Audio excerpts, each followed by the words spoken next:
I totally get it. It's the holiday season. You don't have time to sit down and watch Cohh Carnage play the Pantheon Rise of the Fallen pre-alpha for 2 hours. It's just not in the cards. But that's okay. Therek and I have your back. Here are the top 10 moments from the Cohh Carnage pre-alpha stream. Number 10. Cohh Carnage uses the word copium to describe how he feels about the Pantheon Rise of the Fallen pre-alpha test. I just think this is exciting because he's excited about the test. He is having fun. He is hopeful for the game. He even mentions that if the entire game was in this state, that he would be able to play it. Let's play the clip. Of course, there's a little copium in there. I'm not, let's be real. But hey, if there's anything that we can count on, if there's anything we know for sure, they're still working on it. I mean, it's been years and they're still working on it. And look, here we are. And the game actually feels pretty great. I mean, I would feel comfortable like fully playing this game if all of it was the same quality of this little area that I was here at now. If there were like, if all the dungeons were in, if all the cities were in, if all the people had their starting area and all, like if they, this is the quality I'm hoping for. It's pretty, running fine. I mean, obviously it needs more polish and stuff, but I mean, this really isn't bad. Number 9. One of the things that I noticed and one of the highlights of the stream for me was when Cohh called out the importance of mixed level content within a one zone. He was in the newbie zone, which he spent the majority of the stream in. But just noticing that, it was important to have stuff that was dangerous around you at all times. So you'd see a higher levels going by, running around, and there was even one point where he actually came across something that's very, very different from the rest of the mobs in the zone. He didn't investigate it, but it is a good example of what we're talking about here. So here's the clip where he sort of recalls some EverQuest memories of this type of experience. One thing that they stress they're going to be doing in this game, which I can't tell you how much I love in games like this, is they made it clear that even though the world may be, kind of in sections, it's not like a theme park MMO where you go to a starting area and you kill all the enemies that are perfectly your level there. Then you go to the next quest hub and all the enemies there are perfectly your level. And then you go to the next area and all the levels are there. All the things are perfectly your level. Like one of the things you're going to do is, a great example is Oasis and EverQuest, where it's like you zone in and there's like level 11 and 10 caimans on the beach. And then you go in a little bit further and there's like, up to 18-ish orcs. And then in the middle, there's like level 44 specters. There's a sand giant wandering around that's mid-30s. So it's like, it definitely, the levels feel much more, I don't know if the word is immersive or alive, but not theme parky is the best way I can say it, which bugs the hell out of me, man. Yeah, authentic. That's a good word for it. But I can't tell you how much it takes me out of an MMO when it just moves you to the different quest hubs, and each quest hub is perfectly your level. And then once you're done with that, you never go back for any reason because there's nothing in those zones that will help you in the end game. Number 8. Huzzah! Crafting! Crafting is in. Here we have a little bit of a clip of Cohh mining, and he gets several different types of stuff from the mining node. He gets some ore, he gets some gems, and then on the first node, he actually got like a third type of resource, which was coal. I just think it's super cool that VR is inputting, crafting, and gathering this early in the pre-alpha. Let's play the clip. Spiders are just misunderstood. True. I think this is working. Oh, there we go. Nice. A lot of stuff in there. Oh, there's one up there. Maybe that Asherite ore.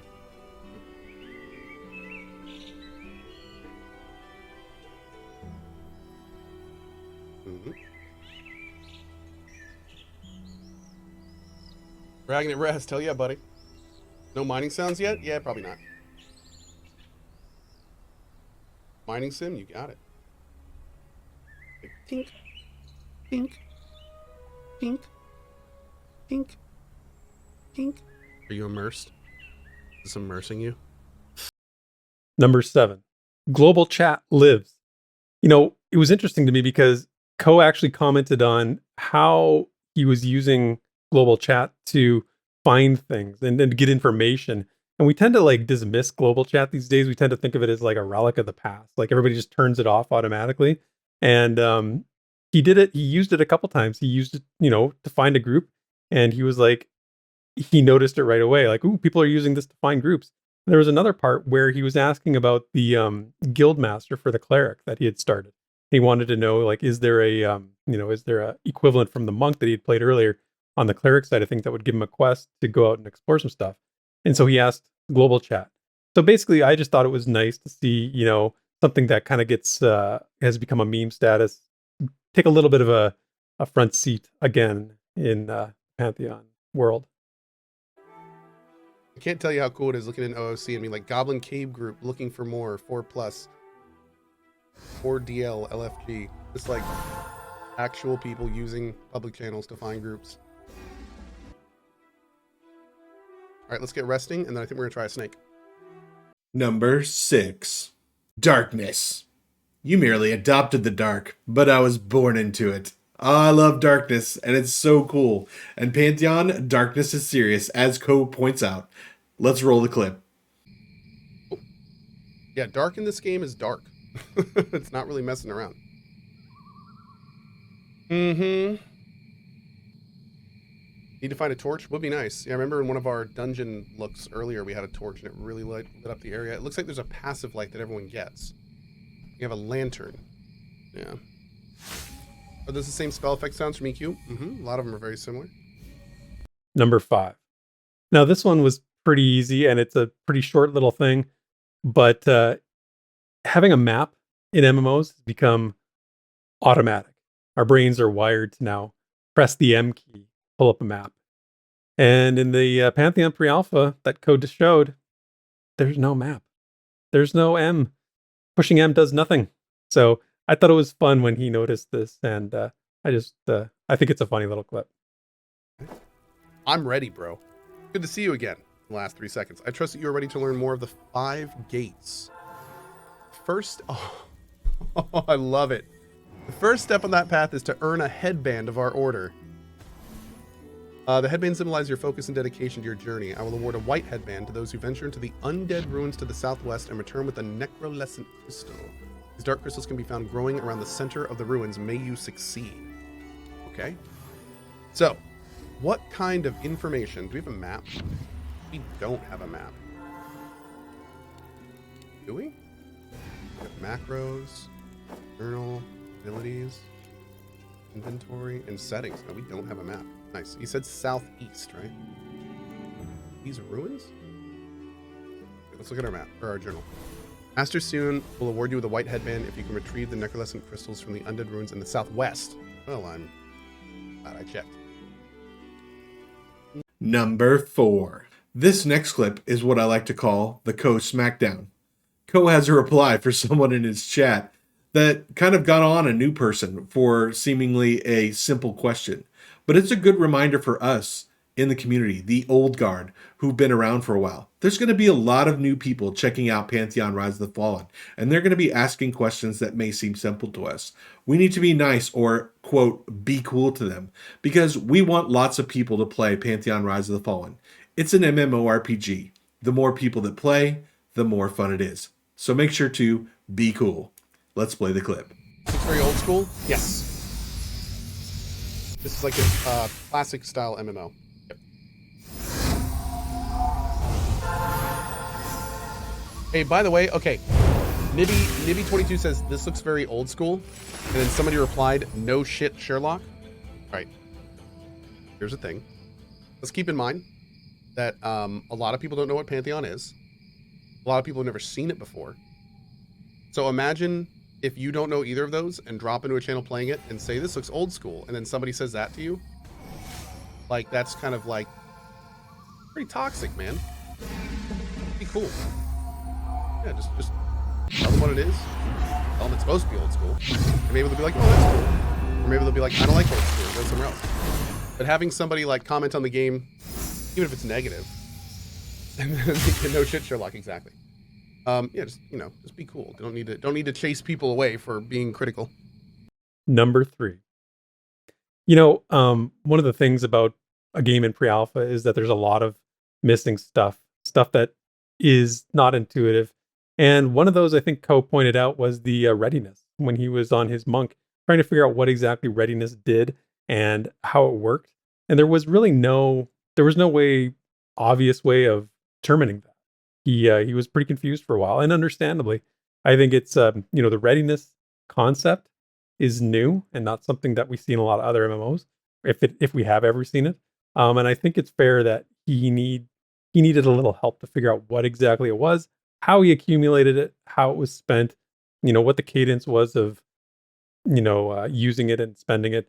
And I think it just goes to show that a good solid UI is really a necessity in a game like this, because you have people coming at it from all different backgrounds and previous experiences.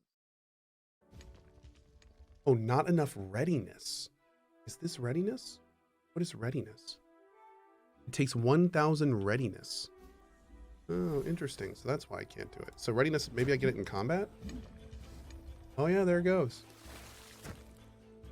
All right, let's see what about there's 1,000 readiness. There's a little line too. Cool, okay.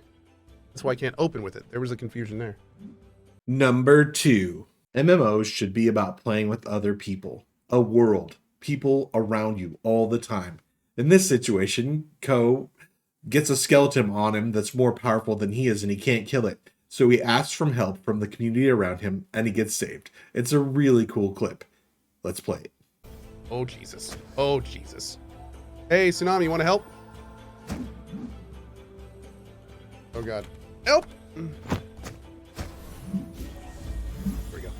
Oh, I'm so dead. Oh, dude, he pulled it away! Oh. Okay.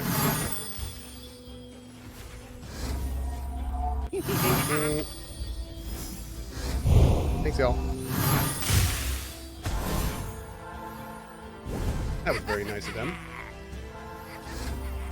Oh my God, listen to that skeleton laugh! Wait a second.